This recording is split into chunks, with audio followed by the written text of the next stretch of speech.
All right. Good morning, everybody. Welcome in. It's House Edge Live with Coach John. We'll call myself Coach John from now on here on Casino Gaming TV. For now, we'll eventually move the show to my other channel at some point, which is probably going to be a good thing. And ultimately, we'll have more audience over there, and we can talk about things besides just crap settings. So anyway, let's get to it here. I'm going to talk about the bridge really quick before we get started, and then we'll get into the show. We're going to actually get back to gambling today, and not quite so much talk about craps for the cure. How about that? All right, so we're going to talk about a couple of gambling concepts today that I think are important, and it's going to have a lot to do with what you see here. I want to really get into the idea of your bankroll. All right, so we're going to talk about ways to play right side today, and again, filter everything you hear me say through the lens of bankroll risk, identifying opportunity, discipline, potentially destination, your goals, and of course, the most important parts to me are your emotions, your strategy, the way you win, the mindset, connecting it all. Those are important things. But today we're going to focus really hard on bankroll risk and goals. That's going to be our biggest thing today.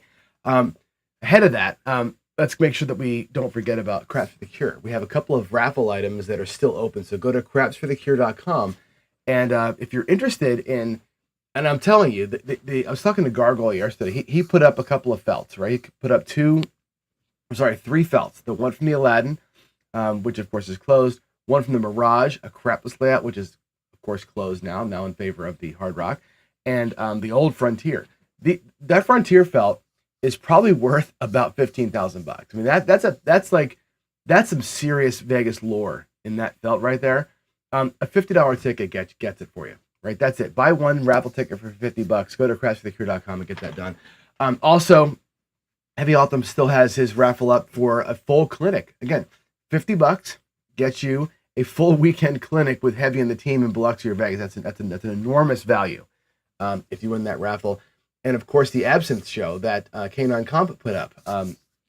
So $50 to get your whole family to it. That's $600 per ticket for that show, by the way. So for $50, those raffles are going to be open through the week. So we'll get those, we'll probably draw those raffles next Friday. So I'm going to be pushing those all week long. And as you know, Ted Berry called out AZ and HCS and Texas Crap Shooters and Craps Nation as a whole, right, to come together and do what the AC group did, which was together put up $1,000 as a group. So that call out is out there still too. So maybe we can get those three things done before end of next week. We can close down Craps for the Cure 2025 officially. All right. Now, I don't know if you saw it or not. And actually in chat, there are now 13 people here. Raise your hand in chat if you saw Jacob's show yesterday on the ATS. If you saw it, just say I saw it or something like that out there in chat. If you haven't seen it, you must see it. I'm going to show you really quick what he did. He does a whole show on it, which is absolutely fantastic and brilliant. I'm going to go to my table view really quick. I'm going to kind of give you the very top level. This is one of those things where it's like, I wish I would have thought of that. When I watched that show, I'm like, oh my God, it's just brilliant. Anyway, here we go. Let's take a look here at my table. And this is what Jacob was talking about yesterday. Now we know on the ATS that it pays on the outside, right? If you're at 30-1 table, $5 wins you 150. Okay. How else can you win 150? And this is what he said yesterday, which was, again, brilliant. If you put a $10 or $15 bet on the 5, okay, let's just take the 5 by itself. I'll put $15 on it, okay, $15 right there. If you're playing the ATS, and I'll put it up here, you're doing 5-5-5 on the ATS, that's $15. This is $15, right? Take the inside away. The outsides of the ATS pay 30-1. 5 times 15 is 30 or 150, right? So that's what we're looking at here, right? Sorry, 175 rather. So if we take this minus that, right? Can we win 150 over in here? That's the real question, right? Can you win 150 or thereabouts with this 5? And check this out. We know that the $15 5 pays $21. Let's just save the buck, all right? And you stack it up. That makes it look like $35. And I'll color it up as I play it out here. There's $35 in the 5, right? That's hit number 1. Okay? On hit number 2, the 35 pays $50 for that dollar that you had. Okay. Now you go to here. You're at $85 in that 5. Okay. That pays 105. That pays 14. It pays 119. We'll call it 120 just to keep it easy. Okay. 120 for some phantom dollar that you had. Now, if you take out of that win $15, which was your starting money, look where you are. 175, 185, 190, and 3 5s, which is about as much or more that you would have made on the ATS on one of the legs of the ATS. Okay, that's Jacob's point. What's more likely to happen? What do you see happen more often? Do you see one of the legs of the ATS get hit more often, or do you see somebody roll 3 5s or 3 9s, or it works with the 4 and the 10 and the 6 and the 8 the same? Right? It's the same thing. The $15 bet on the 10, we'll do it again. It pays, hit 1 pays $30. Let's get all the money out here. It pays $30, right?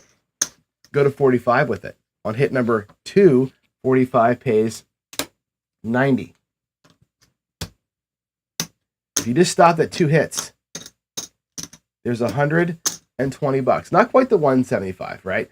But you're on 20. One more hit of the 10, which I see 3 10s and 3 4s all the freaking time, right? One more hit with all that money on it.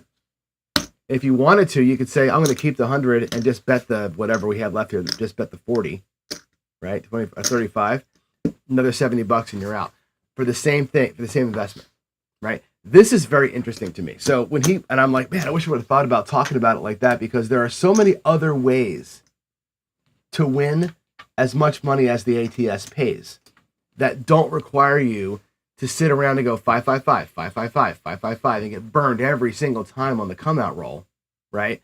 And just keep not getting your pass line payment and just burning it up top every single time. That to me seems like a much more efficient way to win the same amount of money without fighting the come out, without having to do all that weird hedging, without having to deal with all the mess that goes along with the ATS.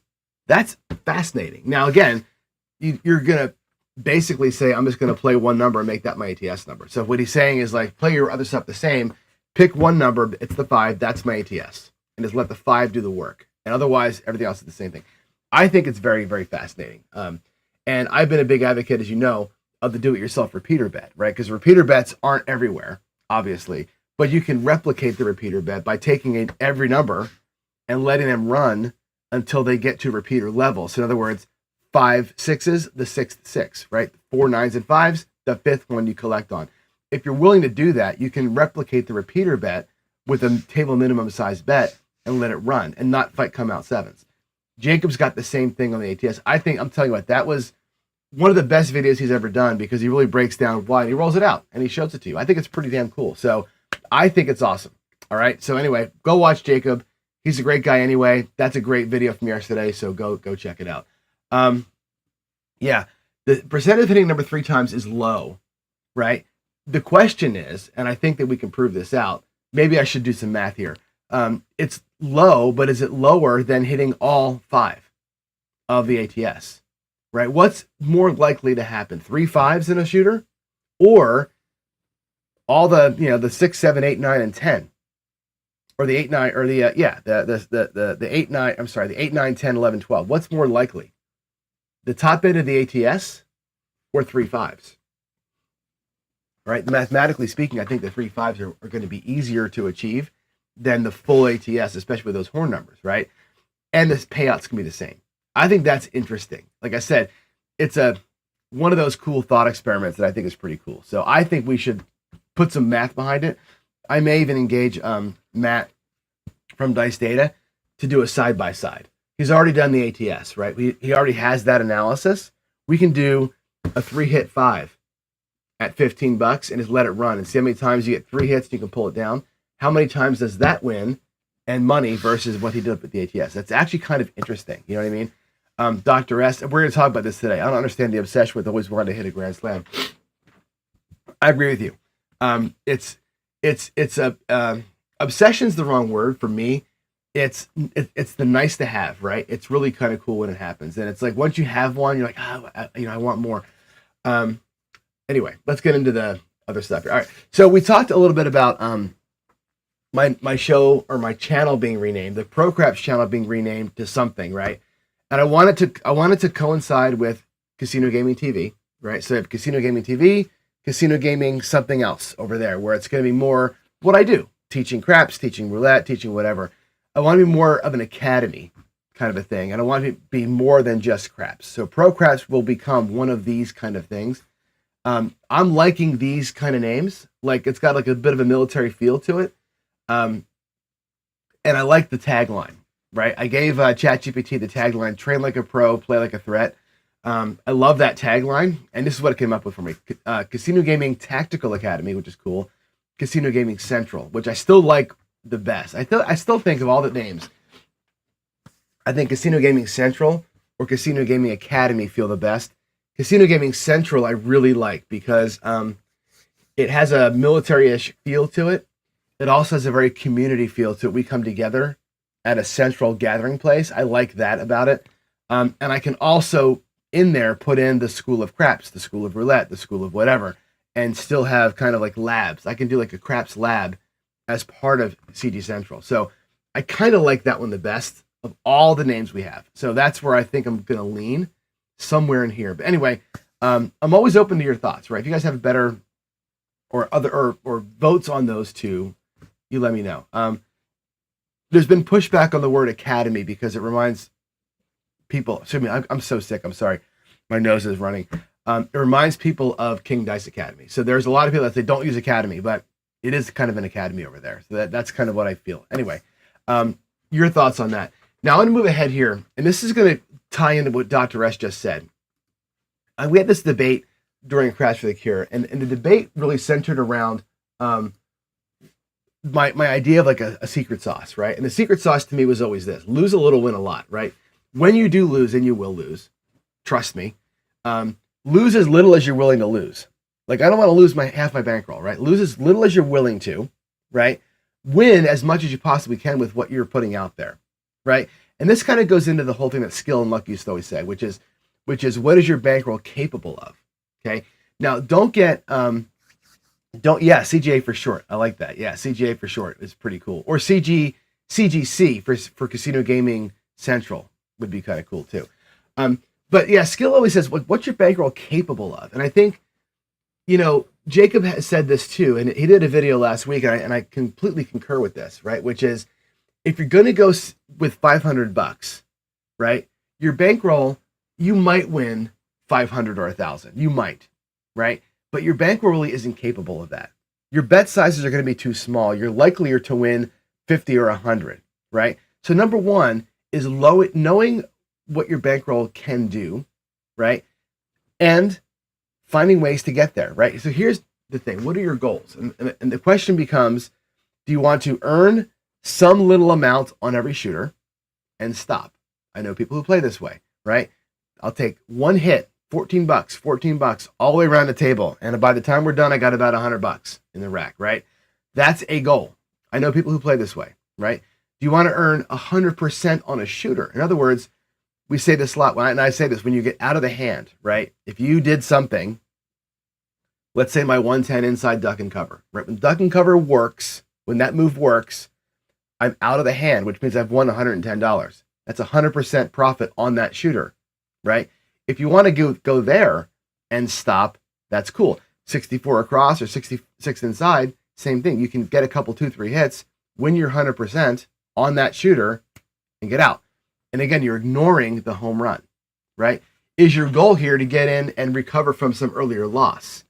Is your goal, to Dr. S's point, get out of the hand and just hit the gas pedal and try and hit a home run, right?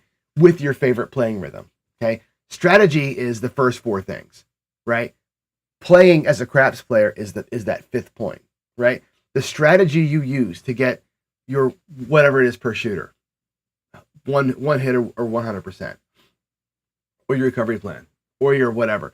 That's your strategy, right? After that, you're playing with your favorite pressing or playing rhythm. Pardon me. So that's first thing, right? What's the goal? There's, on the right side, a few ways to get this done, okay? One, and what I was advocating for during the event, is this idea of starting small and staying small. Now, that doesn't mean, when I say small, it doesn't mean table minimum. Starting small means the minimum amount I'm willing to lose on a shooter. Start there and stay there. What that means is don't regress. Okay, that's the first option. Go 110 inside and stay 110 inside. Go 160 across, stay 160 across. Go 154 or 204, whatever your minimum is that you want to go out there with. I'm willing to lose whatever that is. Fine. Go there and stay there. Don't regress from that. That's one way to approach it. When you do that, you're never behind the shooter. You're always receiving the maximum that you can receive on your bets, right? That's the idea there. And you're going to lose, when you do lose, as little as you're willing to lose, or the smallest amount you're willing to lose. That's that way. The second way that right side players can approach things is this press to regress idea, okay? Which is you kind of start in the middle somewhere. That's the skill 66, right? Where you start 66, you go up to 88, and then you come back all the way down big regression, right? Or my duck and cover. I go 110, I take a hit, I pull one down. I take a hit, pull one down. Those types of things, right? Where you're in the middle first, and then you kind of work your way down from either going up or down. That's Dr. Dan does this too, right? That way you're kind of in the middle of it.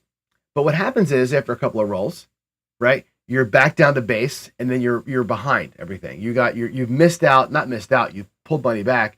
You're even, and you're basically starting over again from a 0 point, although risk free. The third approach: start big, 330 inside, take that first hit, and use all of the money on the first hit to spread out. That requires you to go out with as much money as you need to get your entire spread covered in one hit. Okay, that's a bigger bankroll requirement, and it makes sense if you can get the one hit at 330 inside. The 105, right, gets you to 96 across or 64 across with profit. Either way, right? So if you've got the bankroll, you can go really big and come all the way down, and then hit it from there. And that's, again, those two ways. That way there is trying for a home run, right? The start big and tall, by the way, might be a way to say, look, I'm willing to risk 330 3 times. I brought $1,000. I'm going to go 330 in, 330 in, 330 in, trying to win $100, right? The first shooter gets me $100, I'm home. If we lose that one, my second 330 has to somehow win 400, right? I got to win back what I lost plus my 100. Now you're playing the recovery game. Anyway, pros and cons to these ways of playing, right? If first of all, they all take about 3 hits to recover. No matter what you're doing, you're going across or inside. If you get planked on a PSO, they all have the same risk. It's always a PSO that gets you, right? In all those cases, you got to get 2 or 3 hits to recover, 2 or 3 full hits to recover.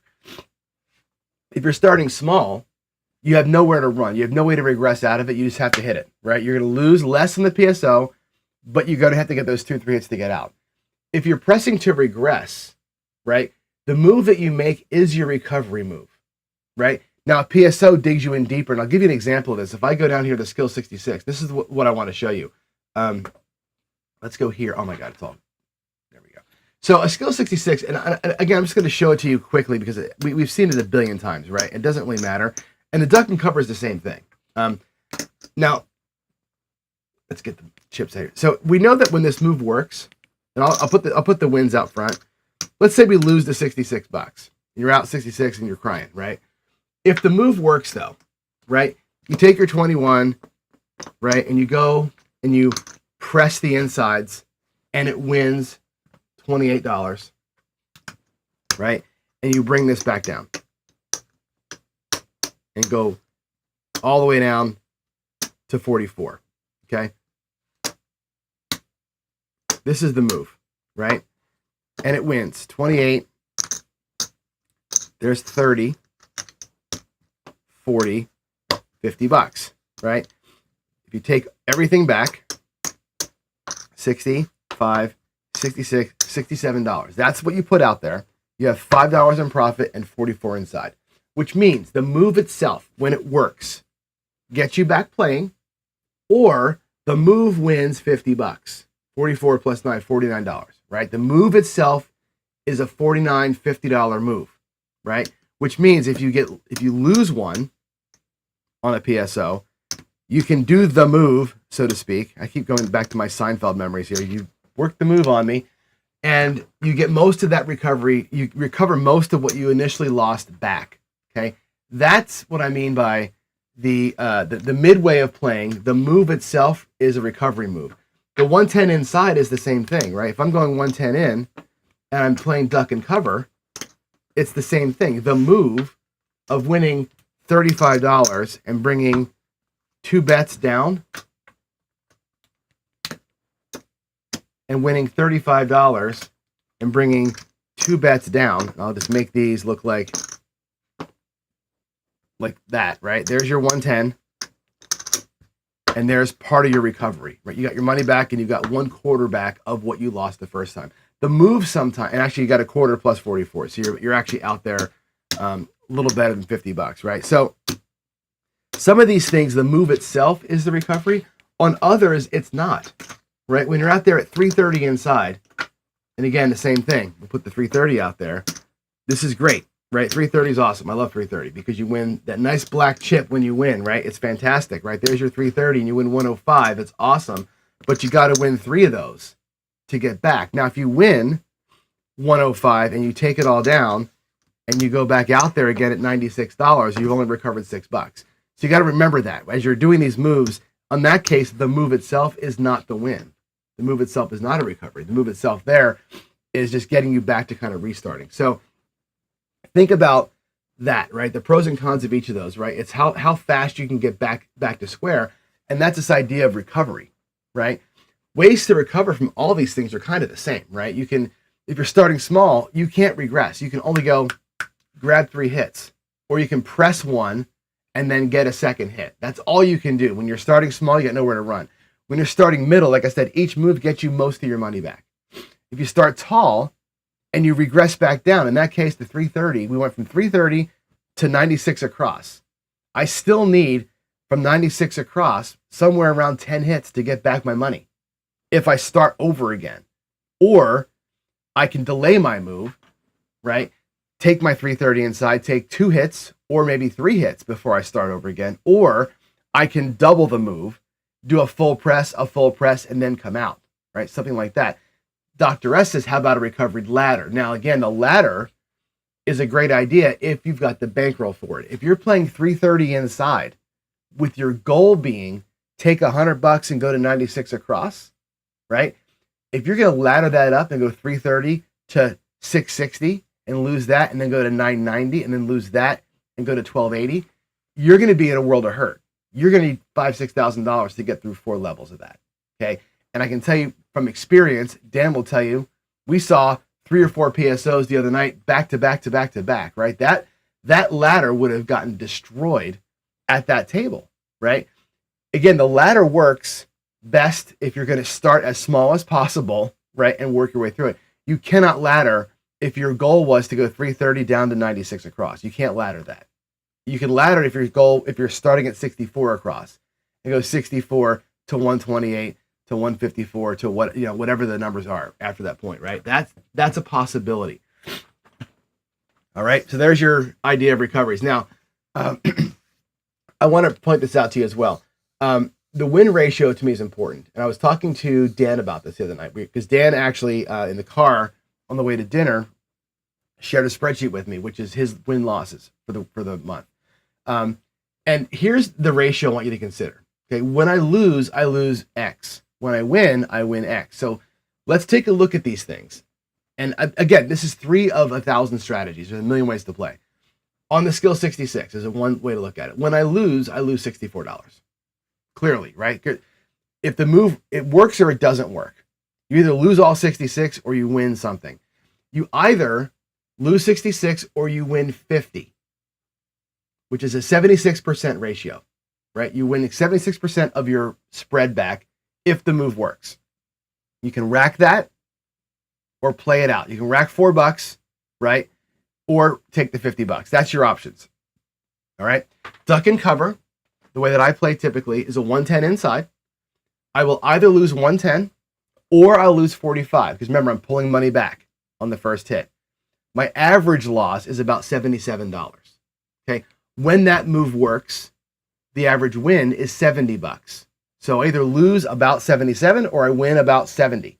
It's a 90% recovery versus the skill 66, right? So I can take the $70 or I can play 44 inside and rack 26 every single time. Start the day with a $26 profit. That's the way that one works. So higher win rate gives me more options.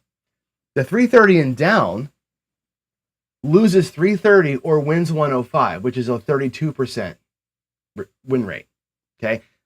Now, you can choose to keep the 105, right, which is great, or play it out at either 64 across, racking $41, or $9.96 across. Either way of those, right, you're playing risk-free, but with a tiny little bit of profit. So know the ratios, right? The 66, when it works, wins about 76% back. Duck and cover wins about 90% of its money back when the move works. 330 and down wins back a third of your money, right? While it's a good way to play, while it sets you up for success on a long run, looking for that big run, the risk reward of that move working is way down compared to the other ways of playing, right? 330 and down, 330 play duck and cover style, needing 2 hits instead of 1 to get you to the exact same spot might be something to consider, knowing what the win ratios are. And again, I say this all the time, the secret sauce, lose as little as possible, win as much as you can, right? Lose as little as possible. I'd rather lose 110 than 330. I'd rather win 70 than 100, right? Or 90% than 30%. So think through that, right? Now, the requirements of duck and cover skill 66 are 2 hits. The requirements of 330 is 1 hit. So you're giving up a little bit for the sake of time. I want 1 hit versus 2. My risk for that, the penalty for that, is that I have a 30% win instead of a 70 or 90% win. So you think through that, all right? And again, know when you're playing. I'm not advocating a for or against any one of these 3 strategies. They're just easy to talk about because we've seen them so much. That's why I use them as examples, just because you all know them. You plug your system into the same matrix. How much do you win when your move works before you start playing again? How much does it lose if you get upside down? And again, if you want to be the guy that says, or the gal that says, I want to win X per shooter, and I'm going to go duck and cover, and I'm going to win $70 on every single shooter on this table. I'm willing to risk $77 to win 70 effectively, right? Average around the 8, 9, 10 shooters around the table. You might come out of that thing losing half, winning half, or losing 3, winning 5, or losing 2, winning 6 around the table. How does your rack look compared to everybody who just went out there and went for the hills, right? Think about these ways of playing. I think that the playing for a little bit per shooter with these strategies and not always having to hit the gas pedal might not be the worst thing in the world to think about. We're going to play these out. And by the way, when I play them out, I'm only going to play out the first couple rolls. Not today. We'll do it tomorrow. I don't think it's valuable to play for the long roll here in these examples because once they all work, they're all at the same spot. They're all going to be at 44 inside or 64 across anyway. Once that happens, they all win the same amount of money in the end, minus the first couple of shots, right? So there's no value in keep the rolls going. It's really about getting there. How many times do you get there with these things? And when you don't get there, what's the recovery look like? If you remember when we did the Ken Knows Gambling win one and go home series, these ways of playing all got destroyed. Every one of them lost money, right? The only ones that won were those low house edge, boring ass plays that won consistently a unit or two around the table. So think through that. If your goal is to just win a little bit going around the table, shouldn't play this way. You play those, what Ken calls the bump on a pickle strategies, right? Play something boring. That's the way you win money on everybody. You want to go for the home run, here's how you play for the home run, or here's how you recover. So I just want you to think through some of those ideas. I hope that sort of makes some sense as we go through it, all right? All right, let's see what else we got here. We got to go, I got to go do a couple things. We're going to look at some, I'm not doing table time today. Let's do some Q&A. I'm going to go through here and see what's in the chats. Not a whole lot, kind of a small group today, but we'll get it built back up. Duracell says, play a strategy session with true odds and watch people still lose. I told you before, I've said this a million times. When I open up my casino, and I will someday, I'm going to have Not crapless craps. I'm going to have edgeless craps. I'm literally going to have the box bets pay out true odds. All the box bets will pay true. Every one of them, no edge, right? We'll keep the pass line and the come bet working the way they do. We'll keep the, because that's a good rhythm down there. We'll keep the field shitty. We'll keep the prop box shitty. But I'll make the box pay true odds, and I will still make money. I will still make money because people will still lose because they're dumbasses, right? Ultimately, casinos win. The edge is part of it. They win because people are stupid. And that's very true. It's a very true statement. And I know that my casino will make money. Tom Marco, the ATS is tempting lazy man's bet. It kind of is. The thing with the ATS to me, and I've always said this, is it's the pass line requirement, right? If it was just the 5-5-5, that's one thing. Having every 7 wipe it out when the puck is off sucks, right? It is what it is. That's how most bonus bets work. That come out 7 crushes you. If you're doing the 3-5s thing, right, or the 3-10s thing or whatever, if you're doing that, then guess what? The come out number doesn't crush you. You don't get reset on a come out 7. That's an important part of that idea that Jacob has, right? The come out 7's not your enemy. That's an interesting way to think about it, right? You're not having to reset every single time. Your pass line. Now here's the thing. I'll give another example. Let me go to my table. Another little example that I had here from the weekend was this, right? And I did some ATS work, right? My come out game when I was shooting was 5-5-5. It was $5 on the world, and it was a $25 pass line bet, right? Trying to make a nickel on the come outs if I could, right? Great. I win $25. I lose 20 on a come out 7, so my net is $5, and I reset the board. Boom, boom, and I'm resetting, right? How many times you reset the freaking board when you're doing this? This bet becomes meaningless, right? I don't know if it was me or Ian or somebody had 3 come out 7s, right? 3 come out 7s with all this bullshit up in here getting taken away every single time. 3 come out 7s becomes 50. It becomes 100. It becomes $200. It's a 175 win down here. Versus tying because you're resetting all your bullshit up top, right? Imagine being able to take that win with you and still be out here with that $35 5 on hit number 2, waiting for the miracle, right? Next 2 hits, not having this at risk. That's some genius shit right there, Jacob. That's the way that this beats the ATS. And I'll tell anybody who'll hear me, that's the genius of it.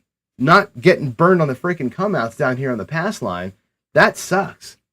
And the casinos all require that now. They require frontline action to play the ATS because they know all the advantage of the pass line goes out the window. It all goes out the window because you're resetting yourself every 3 seconds. I think this is a genius way to think about it. So again, I don't have any money behind it yet or math behind it. We'll do some math here. But I think that's an interesting way. And I'm glad that Jacob put that out there. Duracell also says Tony Leo is more about wins per roll. Same idea, right? Tony does more things. He's got the field. He's got the 4 and 10 and the 9 in the box. He's got, sometimes a come bet. He's got some hot bets. One roll might win him 4 different bets. That might be the whole thing, right? Think about the way you want to get out of the day. You want to get out of the day with 10%, 20%, exactly $100, one little bit per shooter. Whatever that goal is, it doesn't always have to be try it again, waiting for a 40 roller. That's the thing, right? Most people do play way too long, right? And the social aspect, especially in a meetup like ours, kills you. The only goal is $500 to walk, right? If you miss the unicorn roll, fine. And that's the thing, you've got to be okay with missing the unicorn rolls. You got to be okay with watching that roll go by. I agree with you. That's very hard. We talk about the bridge stuff way in the beginning. Let me go back here. We talk about the bridge. What you just hit on is that last point, your mindset and your emotions, right? If you have a goal that is a true North Star, I want to win my 500. I want to win my 100. I want to win $15 per shooter. And that's your goal. You cannot allow your emotions down here. You cannot allow your emotions to get in the way of you. You have to be willing to watch the monster roll go by so that you can achieve your goal. Unless your goal is to last long enough to catch a monster, which for some people it is. If your goal is, I want to play for free as often as I can so I can catch a monster. That's fine. If you state the goal and you're going to risk whatever it is, 640 to try 64 across 10 times, if you're going to do that, cool. Announce that to the world. I'm going to light $640 on fire at this table in hopes that one of you can make me $5,000. That's cool. Somebody else is going to say, I'm going to light this $1,000 on fire, $25 at a time, trying to catch a little bit of a parlay somewhere along the way, or ladder up a bet so I can guarantee myself some money. That's state the goal, stick to the goal, and let your emotions allow the monster to go by without you being on it, or allow your emotions to say, I never saw a monster and it's okay. You got to be okay either way. If you're going to go for it, you don't get one, it's got to be cool, right? That's how I was on Monday. I was going for a monster, never came up, lost my money. I got to be okay with that. I can't be mad. I got to be okay with, hey, I tried it. I was going for it. It didn't happen. Wasn't my day, right? You've got to be okay with that. And that's the, at the end of the day, you have to be okay with it either way that you choose. All right. Let's see. Vegas State can't compare 300 number to the potential payout from the ATS bonus. Let's see. You're saying use the numbers hitting, but I would disagree. Like, unless if you get the 5 to hit 3 times, that pays more than the outside of the ATS. It pays more than the all. It just does. Now, it doesn't match the all. The all is the miracle, right? You did that on 3 numbers, maybe you got the all, but I think still, if you catch the repeater on a number, it will outpace that. I believe that that's more likely. We're going to find out. I'm going to have Matt do some math for me. We're going to find out what's more likely. All right. And Dr. S, this is great. This is a great point. Can I show you something? Actually, let me go. I have some time here. Let's go back down here again. I want to show this. I think I brought this up a few weeks back. I think, a matter of fact, I know I did. But let's talk about it, right? Starting a ladder here. So when you do a ladder, right, normally the ladder is, take a bet, lose a bet, out for 2 bets, lose 2 bets, out for 3 bets, lose 3 bets, out, right? You know how a ladder works. That's how ladders typically function. And then when you win at 4, right, you win your 4, you go down to 3. You work your way down the ladder, right? And then you win your 3, and you go down to 2. And then you win your 2, and you're back to base, right? That's the way ladders typically work, and that's fine. I think another way to look at the ladders, and what Dr. S is just saying here, is this: starting a ladder a little bit higher. Start it at 4, or start it at 3, but start it higher than base. Your base is 1 unit, right? If you started at 4, right, and you win your first bet, right, at 4, you can ladder down. You can ladder down. Versus starting at 1 and all you can do is same bet. If you start at 4 and you win 1, you can ladder. If while you're laddering down, you're, oh good, I won 3, come down to 2. Fantastic. I won my 3rd bet, right? I win 2, and now I'm at a 1 unit bet. I started at 4. I had to risk more, but if I catch a little run at the beginning of my ladder, I can win 100, 200, 300, or 12 units coming down. Net 12 units. Actually, it's a net 9 units because you start with 4. A net 9 units coming down. That's pretty cool for if you were same betting, right? Starting your ladder at the middle of your ladder, I think, is an interesting and pretty cool way to think about it. And Dr. S brings it up here. I saw a roulette video where a guy talked about that too. I think that's kind of a thing where if you're going to ladder it, start a little higher so you can have a room to move in both directions. Giving yourself only one direction to go is what kills a lot of ladders. And because again, when you're winning, you're not getting anything out of it. So that's it. Dan, I owe you a phone call on this. I know that. All right. Yeah, the come out 7 resets your ATS bet. The come out 7 should be a winner. Like, the reason why the pass line doesn't suck eggs is because you can win on the come outs. If the ATS absorbs your come out wins, right, you're missing out on that down there. And yeah, it means that your ATS didn't cost you anything, right? If you're looking at that as a way to fund one, then you're missing half the game. I think that's a big problem. All right. I think we're back. Yeah, we have my internet just hiccuped, so now I'm on my phone. Anyway, go back to what I was saying. Hopefully you're all still here. The comparison was $15 ATS at 555. Whatever that is, that amount of money goes on a number. And you're saying this number is the equivalent to that for me. So it's 1 for 1. So if I'm going to go quarter, quarter, quarter, the 5 is a quarter, right? And if that's the metric, right? 5 being a quarter, right? There's your ATS, right? And what is that? What does the ATS pay? What does $25 pay? 25 times 50 is 1250, or 25 times 30. It pays 750, right? 750 minus 2, so $700, right? For this one here. What does a 5 pay with 25 hours on it? 25 pays 35, right? That pays $84. We'll do 85 just to make it easy. 85, right? Hit number 2. Now I've got 125 plus 20. So 125 pays 175, right? 20 pays 21, so it's 195. Is that right? 195. Right? 195. So 175, 195 is what that pays, right? That's your second hit, right? Where are we at here, by the way? We're 1, 2, 300 and change, 300 and whatever this is. So $300, right? On that third magical 5 hit over here, this is paying $350, right? If I just took this back to my rack, it doesn't even matter. $350, we're at the same number, right? $350, $450, $500, $650. Plus, if I had this out there, it would have made the thing. It's the same payout as this, right?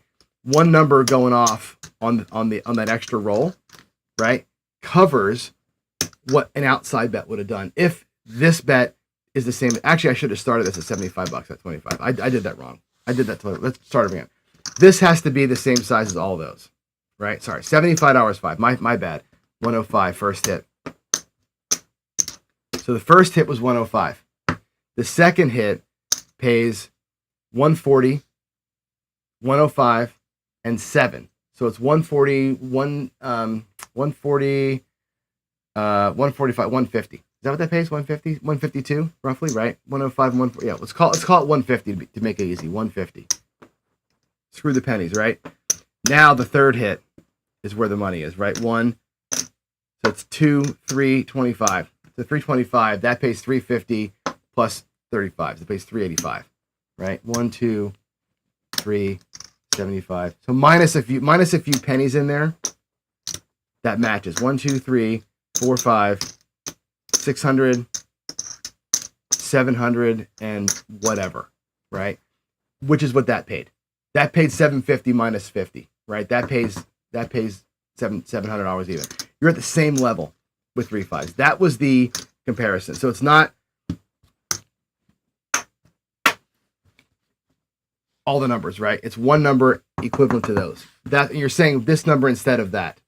You're saying I'm going to let the 5 be my ATS every time we play. I'll do other shit out here. My 5 is my ATS, which doesn't have to eat shit on the come out roll, and it can be played all the way through. That's what Jacob was saying. I think that's the move, right? So it's you one bet the size of all 3 of your bets up top, and let it go crazy. It wins what the outside wins. Doesn't match the inside one, right? The all, of course, but the all is super infrequent, right? So anyway, that was what Jacob said. There it is. All right. Third or fourth hit doesn't come.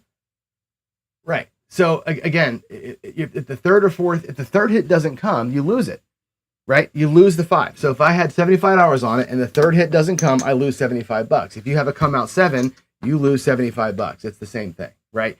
You're still losing your $75. If the small or tall doesn't get hit, which on most shooters it doesn't, right? I think it's like 1 out of 14 shooters hits one leg, right? Most of the time you're losing your $75. Most of the time you're losing this $75. It's the same thing, right? I think this 3 hits happens more often than the legs do. We're going to find out, is this happen more often than either the tall or the small? That's what I want to find out. We'll do some math on that and see. To me, it's an interesting thought experiment. I haven't put the math on it yet, so I can't say yes. But to me, it feels like it's interesting enough that I want to put some money behind it and see, or some math behind it, and see what some trials find out. So let's find out if that's a thing. Let's have Matt run the numbers and see if it's a thing. I will email you this. So I will be in touch with you over email. What'll happen is this. I want you to go to, if you're already a member at cqnexus.com. Go there and become a member. It's free. Just go. I get the link for it, but there's a membership link there. Sign up as a member, right? Because that'll put your email address into the Nexus system, right? I'll go in the back end of Nexus and find your email. You got to email me too. Email me. It's john@procraps.net. Email me that you did it with your email address. I'll go find your account and then I upgrade your account for you. So I have to do it manually. There's no other way to do it. So get signed up with the free account. Email me so I know that you're in there, and then I'll upgrade your account. That's the process. All right. And I have your email address anyway from the event, but yeah, do it that way. You sign up first, let me know, and then I'll hook you up afterwards. All right. Cool. I'm out of here, guys. You have a great day. I'm gonna go ahead and just bug on out of here. Coming up, we have some more CFTC 25 stuff. We're going to get through a couple of things, which is the raffles and the two final raffles and the big challenge. So that said, I'll see you all tomorrow. We'll take some of these strategies here we did today. We'll roll them out and we'll get the opening moves kind of calculated. We'll just kind of keep tallies as we go. So, all right, I'm out of here. Have a great day. I'll see you. Wow, tomorrow's Friday already? Good Lord. See you Friday. Have a good one. Bye, all.